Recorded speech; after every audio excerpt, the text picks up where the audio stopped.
Waalaikumsalam warahmatullahi wabarakatuh. Apa kabar semuanya? Baik. Jadi sebelum kita memulai kegiatan layanan konseling kelompok kita, alangkah baiknya kita berdoa terlebih dahulu. Siapa yang mau memimpin doanya? Saya, Bu. Silahkan. Bismillahirrahmanirrahim. Rabbi shrahli sadri wa yassirli amri wahlul 'uqdatam min lisani yafqahul qawli. Amin. Siapa namanya? Nuri Handayani, Bu. Oh, makasih ya Nuri udah bantu mimpin doanya. Nah, di sini sebelum kita melakukan kegiatan kita perkenalan terlebih dahulu supaya kita saling kenal. Nanti sistem perkenalannya sebut nama dan hobi, kemudian yang di sebelahnya sebut nama kawan sebelahnya lagi ya. Misalnya gini, namanya siapa? Sofia, Bu. Nanti suatu Sophia udah sebut nama dan bilang hobinya, kemudian namanya siapa? Maharani. Kemudian Maharani sebutkan lagi nama Sophia. Nama dia Sophia. Perkenalkan, nama saya Maharani. Baru gitu ya. Udah ngerti semuanya? Mengerti. Jadi Ibu mau perkenalannya dari kiri Ibu dulu. Halo semuanya. Halo.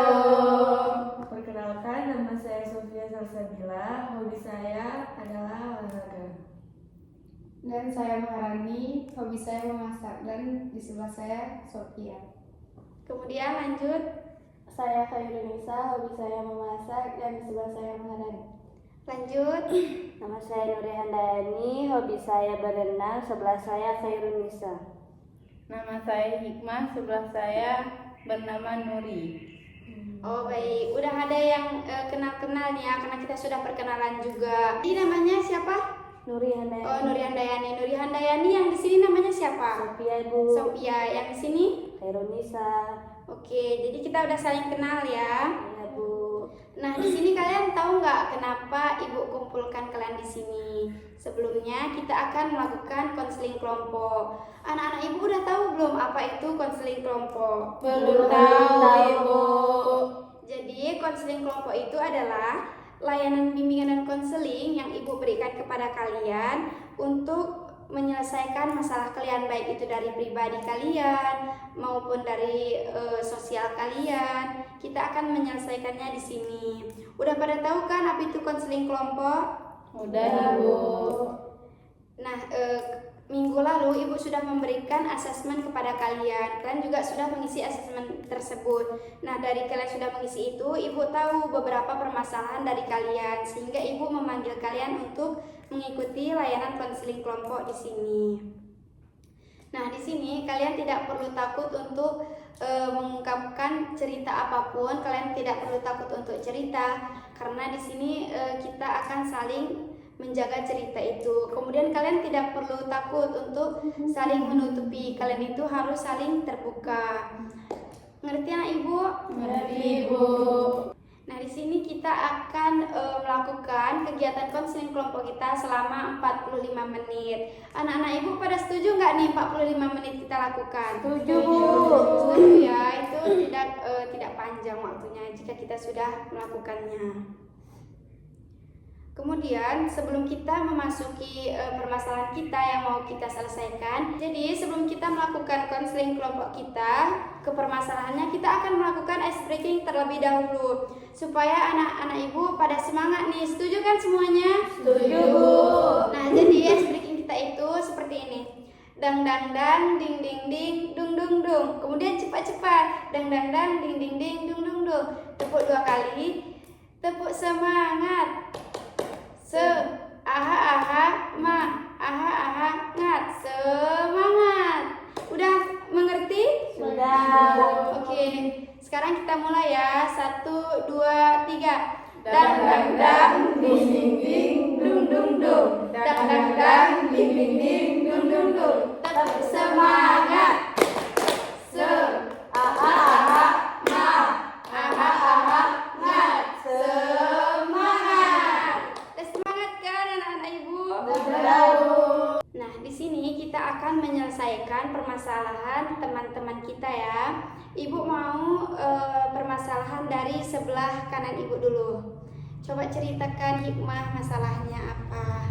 Permasalahan yang sering saya alami itu Bu, saya sering mengerjakan tugas hingga larut malam karena masih pada siang hari saya banyak kegiatan Bu, jadi saya mengerjakan malam. Tapi soal tersebut siap saya kerjakan malam itu juga Ibu, walaupun sampai jam-jam 3 malam. Oh, berarti hikmah, ibu mau tahu dulu hikmah kenapa kerjanya itu sampai larut malam, atau nggak ada waktu lain, atau memang banyak kali tugas? Karena dari pagi sampai siang itu saya kuliah Ibu, jadi malam itu saya ngerjain tugas. Oh, ngerjain tugas, memang nggak ada waktu siangnya lagi? Nggak ada, karena saya full Ibu. Jadi kalau menurut ibu hikmah itu bisa menyelesaikannya jangan terlalu malam kali, kan deadline-nya bukan setelah dikasih langsung deadline. Hikmah ini bisa mengerjakan tugas itu dalam malam ini 2 jam, kemudian malam besok 2 jam. Tidak bisa hikmah mengerjakannya terlalu larut, karena itu juga merusak dari kesehatan hikmah sendiri. Bisa kan hikmah? Bisa Ibu. Nah kemudian mungkin Masukan dari teman-teman, saya, ya Bu. silahkan. Hikmah nggak boleh terlalu larut malam sekali begadangnya karena bisa mengganggu saat fokusnya pembelajaran di kuliah. Iya, bagus sekali Nuri. Mungkin dari teman-teman lain ada yang ingin memberikan masukan atau saran kepada hikmah teman kita? Sepertinya tidak ada ya, hanya Nuri saja. Kemudian ibu mau permasalahan Nuri permasalahannya apa? Permasalahan saya Bu, kalau buat tugas itu selalu saya lalaikan. Saya tuh tidak menganggap tugas itu penting-penting sangat kalau belum waktunya dikumpulkan gitu Bu, makanya saya lalai sekali. Oh, berarti Nuri ini tipe orang yang sering menunda tugas ya, karena mengerjainnya nanti aja dekat deadline gitu ya. Nah, jadi Nuri kalau seandainya Nuri seperti itu, dekat deadline kumpul tugasnya pasti itu nggak sempurna kan yang Nuri kerjakan. Jadi Nuri bisa aja nanti setelah dosen Nuri ngasih tugas, Nuri bisa cicil tugas itu dikit-dikit supaya nanti hasilnya sempurna waktu dikumpulkan. Iya Bu. Mungkin teman-teman lain ada yang ingin memberikan saran kepada Nuri? Nggak ada ya? Oke, selanjutnya kita akan melanjutkan permasalahan dari Hairunisa ya tadi. Silakan Hairunisa. Jadi permasalahan saya saat ini adalah telat masuk kuliah, Bu. Oh, telat masuk kuliah. Hairunisa telat masuk kuliahnya alasannya karena apa? Telat bangun pagi, Bu. Oh, telat bangun pagi. Malah mungkin Hairunisa begadang. Iya, Bu. Oh, jadi Hairunisa ini malamnya begadang. Jadi besok paginya langsung jam 8 kuliah ya. Jadi terlambat gitu. Kalau sering-sering Hairunisa terlambat seperti itu, pastinya nanti tidak bagus. Apalagi bawa motor kan, pergi kuliahnya nanti buru-buru. Entah itu kita tidak minta, entah itu ketabrak ataupun dosennya udah masuk duluan. Hairunisa bisa kena hukum gitu kan. Saran ibu, Hairunisa malamnya jangan begadang. Jadi paginya Hairunisa bisa buat alarm jam 6 atau sholat subuh supaya Hairunisa ini kuliahnya itu tidak telat lagi. Mungkin teman-teman lain ada yang ingin memberikan juga kepada Hairunisa. Hairunisa segitu yang bisa ibu berikan. Teman-teman lain tidak ada juga yang ingin memberi masukan kepada Hairunisa. Kemudian dari Maharani ya tadi namanya. Iya, Bu. Oke Maharani silahkan. Kan dosen suka ngasih tugas nih, Bu. Tugasnya tuh Maharani suka nggak ngerti. Jadi Maharani joki aja kayak gitu tugasnya, Bu. Oh Maharani joki kan ya? Iya. Maharani nggak tanya dulu tempat teman-teman tugasnya kalau memang nggak ngerti? Tanya, Bu, tapi tetap nggak ngerti, makanya dijoki. Tapi kalau udah siap dijoki, kurang memuaskan tugasnya. Kau kurang memuaskan. Berarti teman-teman Maharani mau kan memberikan tugas itu apa? Mau kan menjelaskan tugasnya? Tapi Maharani saja yang tidak ngerti gitu ya? Iya. Itu kenapa bisa menghambat Maharani nggak ngerti tugas itu? Susah kali atau kayak mana? Susah kali, Bu. Susah kali. Mata kuliah apa yang menghambat Maharani nggak bisa mengerjakan? Susah mata kuliahnya? Metopen, Bu. Oh metopen ya. Oh berarti Maharani dalam menyelesaikan proposal ya nggak bisanya. Oh, jadi menurut Ibu, kalau Maharani memang nggak bisa, seperti yang Maharani bilang tadi, kalau dijoki kan tidak sempurna kan hasilnya. Jadi Maharani bisa saja jangan menanya ke satu teman, tanya ke beberapa teman bagaimana caranya untuk menyelesaikan proposal itu. Kemudian Maharani juga bisa melihat di internet atau di mana dalam penyusunan proposal supaya hasilnya itu memuaskan kalau kita kerjakan sendiri. Gitu ya Maharani, bisa kan? Sedikit masukan dari saya, Ibu. Iya, silakan.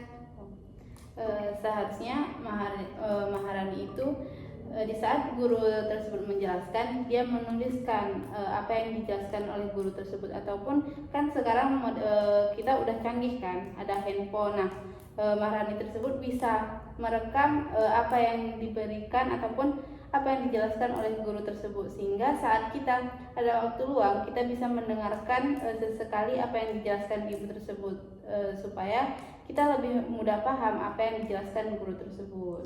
Iya Maharani, bagus sekali masukan dari Hikmah. Nah, jadi dari masukan Hikmah ini Maharani bisa melakukan seperti itu. Jadi Maharani ini membuat apa yang dibicarakan oleh dosen, apa yang disuruh diselesaikan. Maharani dari bab 1 dosen bilang apa langkah-langkahnya. Jadi Maharani bisa menuliskan itu supaya setelah pulang ke rumah Maharani bisa melihat catatan atau melihat rekaman yang Maharani rekam di perkuliahan tadi. Bisa kan Maharani? Oke, baik. Sekarang masalah yang akan kita selesaikan dari kiri Ibu Sophia ya namanya tadi. Silakan Sophia. Permasalahan saya adalah saya sering tidak mengerti dalam mengerjakan tugas. Oh, berarti masalahnya sama ya seperti Maharani tadi. Sama, tetapi saya tidak pernah menjadikan tugas saya, Bu. Oh, berarti Sophia ini tipe orang yang berusaha sendiri ya. Tugas apa yang terkadang Sophia nggak ngerti? Saya sering tidak mengerti di mengerjakan tugas seperti jurnal, artikel. Oh, dalam membuat jurnal ya. Mungkin Sophia kesusahan dalam mencari referensi-referensi ya. Mungkin dari teman-teman dulu ada yang ingin memberikan masukan kepada Sophia. Saya, Bu. Silahkan Hikmah. Mungkin kan Sophia kesulitan membuat tugas jurnal ataupun artikel. Nah, sebelum kita buat tugas, seharusnya Sophia itu melihat tutorial YouTube terlebih dahulu, karena di YouTube pasti banyak tata caranya dan kita bisa bertanya melalui Google, karena zaman sekarang kan sudah canggih, jadi lebih mudah kita paham tentang tata cara pembuatan jurnal ataupun artikel. Nah, tempatnya juga pasti ada contoh-contohnya di Google tersebut. Sekian saya, Bu. Terima kasih. Terima kasih Hikmah. Nah, jadi Sophia benar sekali yang dibilang dengan Hikmah. Sophia bisa melihat tutorial-tutorial dari YouTube ataupun internet lainnya. Sophia apalagi tadi bilang kalau Sophia itu nggak mau menjogikan tugasnya tapi tetap berusaha. Itu sangat keren ya untuk Sophia. Nah, jadi kita sudah menyelesaikan permasalahan dari teman-teman kita. Tadi ada yang permasalahannya tentang menunda tugas, ada yang menjogikan tugas karena nggak ngerti, kemudian ada yang telat masuk kuliah. Kita sudah menyelesaikannya. Ibu harap kalian bisa mendengarkan saran dari Ibu tadi dan kalian bisa mengaplikasikannya di kehidupan kalian. Baik, Ibu. Nah, di sini karena kita sudah menyelesaikan permasalahan kita, Ibu akan memberikan lembar refleksi diri. Anak-anak Ibu harap mengisi ini ya. Ya, Bu. Nanti kalian akan membacakannya satu persatu tentang refleksi diri kalian ini. Ibu bagikan ya.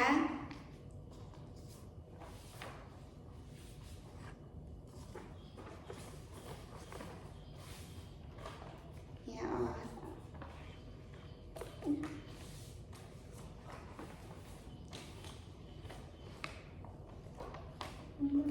Nah, kertasnya sudah Ibu bagikan. Kemudian kalian bisa mengisi kertas tersebut ya.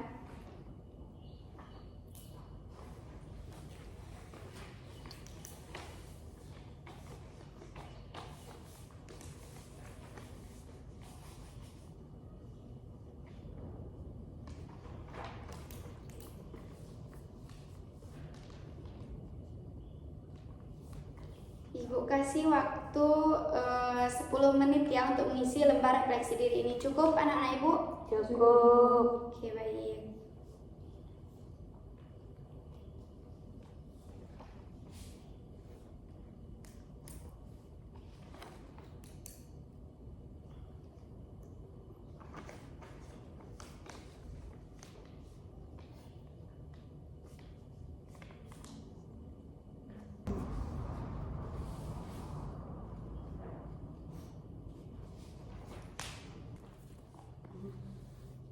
Kalau ada yang nggak ngerti boleh ditanyakan ya. Ibu.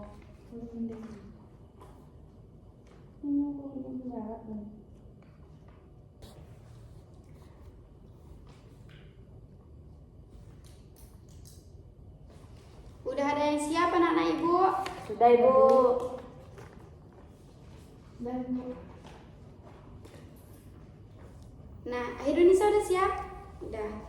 Nah, tadi kan anak-anak Ibu sudah mengisi lembar refleksi diri. Ibu mau kalian satu persatu membacakan lembar refleksi diri kalian masing-masing. Ibu mau dari Sofia dulu nih. Nama saya Sofia Salsabila, kelas 02. Pertanyaan pertama, bagaimana perasaan kamu saat orang lain mendengarkan kamu tanpa menghakimi? Perasaan saya senang karena tidak ada yang menghakimi saya. Pertanyaan kedua, apa yang kamu rasakan saat mengikuti konseling kelompok ini? Perasaan saya senang karena saya dapat berkenalan dengan teman-teman lain dan dapat mengetahui permasalahan-permasalahan yang mereka alami.